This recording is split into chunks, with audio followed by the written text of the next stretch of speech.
Assalamualaikum warahmatullahi wabarakatuh. Kami dari kelompok 6 kelas C akan mempresentasikan jurnal review kami yang berjudul A Review on the Standardization of Herbal Medicine.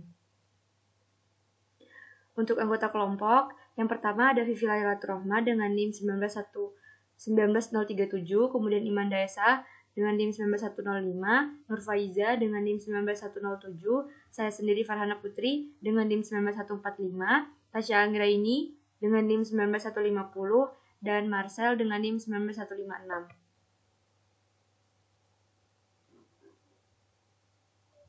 Yang selanjutnya yaitu ada pendahuluan. Sumber daya dasar obat berasal dari alam yang digunakan sebagai obat dari zaman kuno hingga saat ini.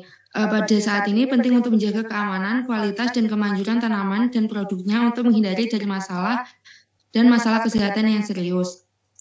Obat-obatan herbal ini meliputi jamu, bahan jamu, sediaan jamu, dan produk jamu jadi.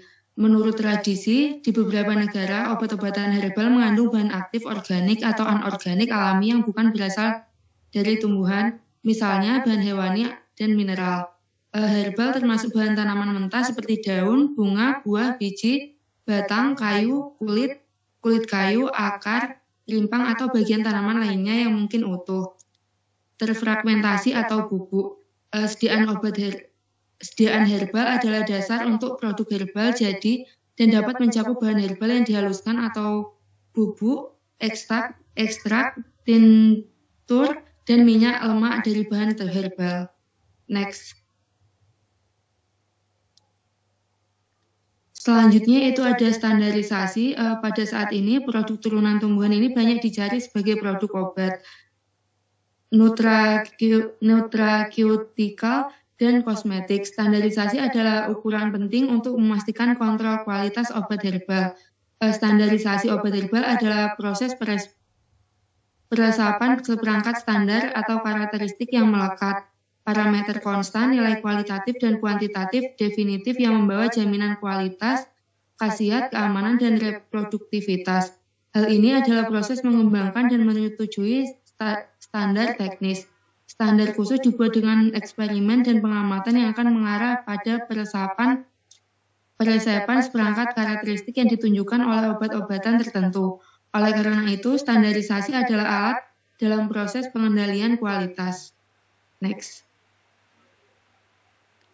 Metode standarisasi harus mempertimbangkan semua aspek yang berkontribusi terhadap kualitas obat herbal, yaitu yang pertama, identitas sampel yang benar, yang kedua, evaluasi organoleptik, yang ketiga, evaluasi farmakognostik, yang keempat, bahan volatil, yang kelima, evaluasi kuantitatif, misalnya nilai abu dan nilai ekstraktif, yang keenam, evaluasi fitokimia, yang ketujuh, uji keberadaan xenobiotik, yang kedelapan, uji beban mikroba, yang kesembilan, uji toksisitas, yang kesepuluh, aktivitas biologis.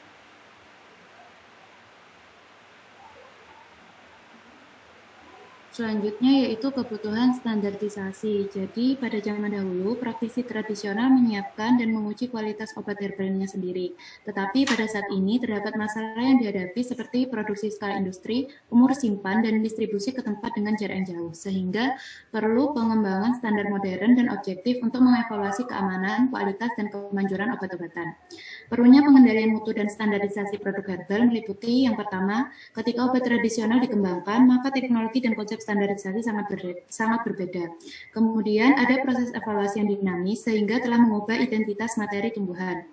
Kemudian adanya tantangan mengenai pasokan bahan baku asli dan perubahan sifat tumbuhan karena faktor waktu dan lingkungan.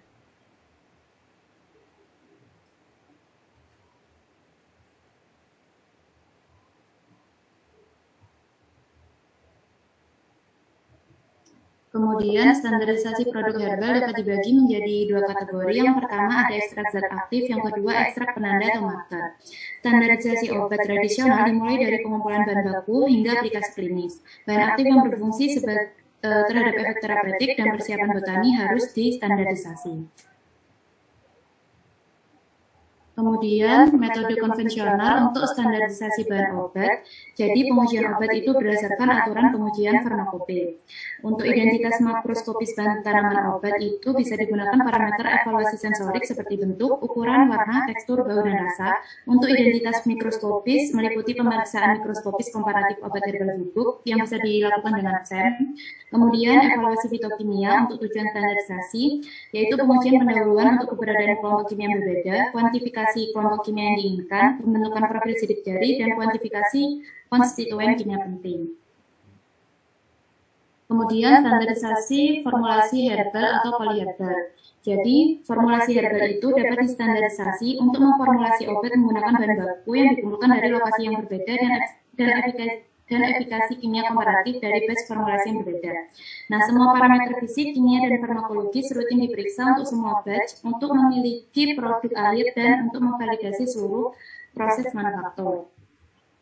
Bagian tanaman obat yang digunakan itu harus asli dan bebas dari bahan berbahaya. Kemudian untuk ekstraknya itu bisa diuji aktivitas biologis dengan menggunakan model hewan percobaan. Nah, ekstrak herbal yang aman dan stabil nantinya dapat dipasarkan jika penggunaan terapeutiknya didokumentasikan dengan baik dalam sistem pengobatan asli. Selanjutnya yaitu pedoman WHO untuk formulasi herbal mutu terstandar, yaitu yang pertama pengawasan mutu, penilaian stabilitas dalam umur simpan, penilaian keamanan, dan penilaian efikasi. Next.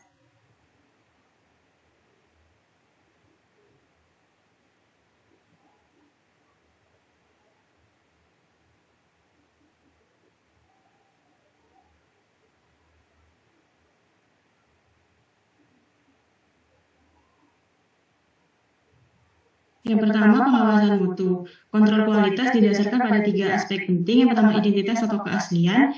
Biasanya dilakukan dengan pemeriksaan makro dan mikroskopis atau uji kimia sederhana. Kemudian kemurnian ini bisa dilakukan dengan metode seperti KLT, HPLC, HPTLC, dan GC untuk melihat adanya nilai abu, kontaminan, dan logam berat. Kemudian pengujian atau konstituen aktif harus berada dalam batas yang ditentukan. Next. Yang kedua yaitu penilaian stabilitas dalam umur simpan. Pertama, penilaian kualitas. Semua prosedur harus sesuai dengan praktik manufaktur yang baik. Kemudian bahan tanaman mentah seperti botani, meliputi genus, spesies, dan autor, deskripsi bagian tumbuhan, serta karakteristik konstituen harus ditentukan sebelumnya. Seperti benda asing, pengotor, dan kandungan mikroba harus ditentukan atau dibatasi juga. Kemudian persiapan tanaman, prosedur pembuatan harus dijelaskan secara rinci dan metode untuk identifikasi uji sediaan tanaman harus ditambahkan juga. Selanjutnya ada produk jadi, prosedur pembuatan dan formula termasuk jumlah excipient serta spesifikasi produk harus dijelaskan secara rinci. Yang terakhir stabilitas fisik dan kimia produk dalam wadah yang akan dipasarkan harus diuji di bawah kondisi penyimpanan dan umur simpan yang telah ditetapkan sebelumnya.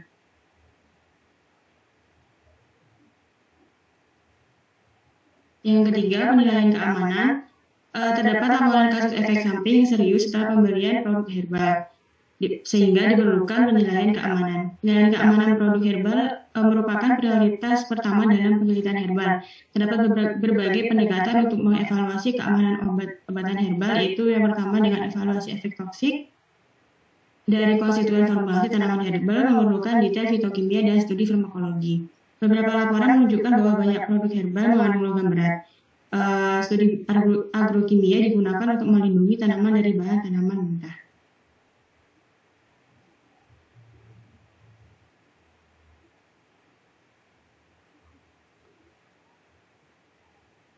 Next.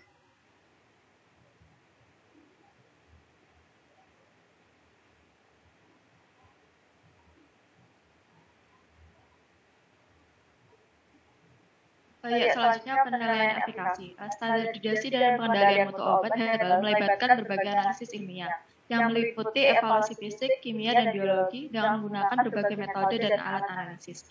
Nah, metode analisis ini dapat membantu dalam menentukan identitas, kualitas, dan potensi relatif. Beberapa metode analitik dalam monografi farmakope dapat memakan waktu lama, memerlukan penggunaan sejumlah besar pelarut organik, dan mungkin memiliki efisiensi ekstraksi yang lebih rendah. Untuk mengatasinya dapat digunakan metode operasi sampel yang lebih baru seperti metode berikut untuk ekstraksi target konstituen dalam bahan tanaman. kromatografi adalah metode analisis yang kuat dan cocok untuk pemisahan dan penentuan kuantitatif sejumlah besar senyawa, bahkan dari matriks yang kompleks. Next.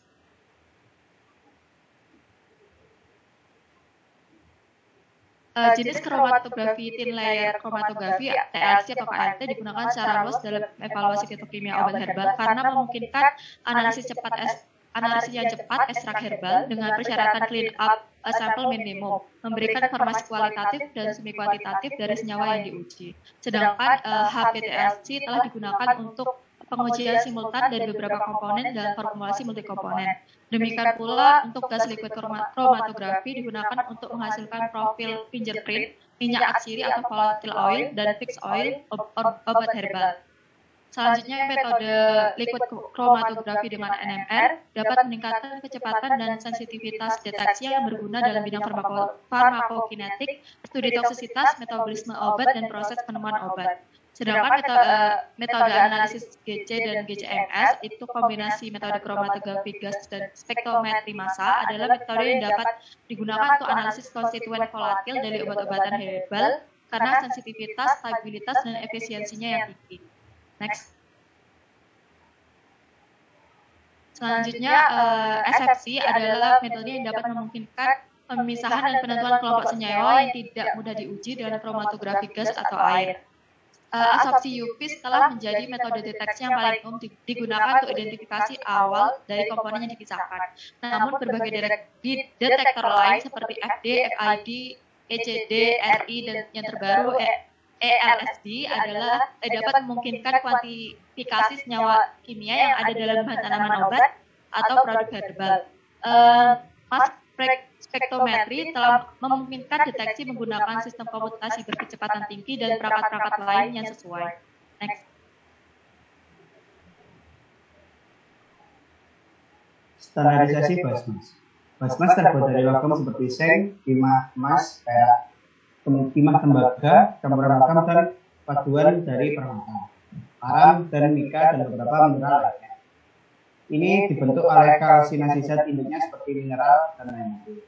Basmas secara luas direkomendasikan untuk pengobatan berbagai penyakit kronis dan diambil bersama dengan susu, mentega, madu, atau G untuk menghilangkan efek berbahaya dari logam dan meningkatkan kualitas mereka biokompatibilitas dalam tubuh. Basmas dikatakan sebagai nanopartikel biologis karena ukuran partikel kecil kurang dari 100 nanometer memiliki rasio permukaan sangat besar terhadap volume yang mengarah ke sifat baru yang berbeda. Next. Standarisasi basmas memiliki beberapa klasifikasi berdasarkan tujuannya. Yang pertama metal base basma, yang kedua mineral base basma, yang ketiga herbal basma. Next. Persiapan untuk melakukan standarisasi basmas yaitu proses pembuatan bio-non-kompatibel menjadi produk biokompatibel. Tujuannya adalah satu, untuk menghilangkan hal-hal yang merugikan, dua, untuk modifikasi sifat fisik yang tidak diinginkan, tiga, untuk mengubah karakteristik yang tidak diinginkan menjadi diinginkan, empat, untuk meningkatkan aksi terapeutik obat. Next. Teknik sidik jari DNA. Analisis DNA telah terbukti sebagai alat penting dalam standarisasi obat. Teknik ini berguna untuk identifikasi obat asli yang secara fitokimia tidak dapat dibedakan dari obat pengganti atau obat palsu. Telah dilaporkan bahwa genom sidik jari DNA tetap sama terlepas dari bagian tanaman yang digunakan kandungan fitokimia akan bervariasi dengan bagian tanaman yang digunakan, fisiologi dan lingkungan. Next.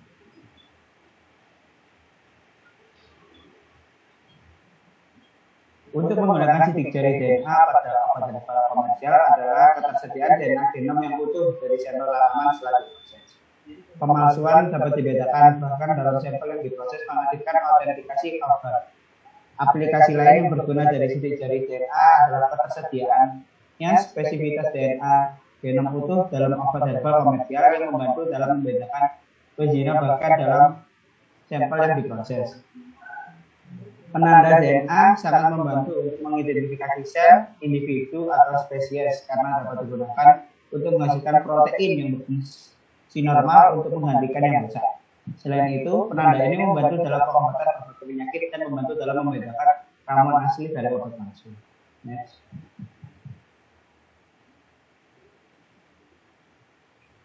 Peran penanda genetik dalam standarisasi obat herbal. Penanda genetik adalah sekuens gen atau DNA dengan lokasi yang diketahui pada kromosom dan berasosiasi dengan agen atau sifat tertentu. Ini dapat digambarkan sebagai variasi yang mungkin timbul karena mutasi atau perubahan dalam lokus genomik yang dapat diamati.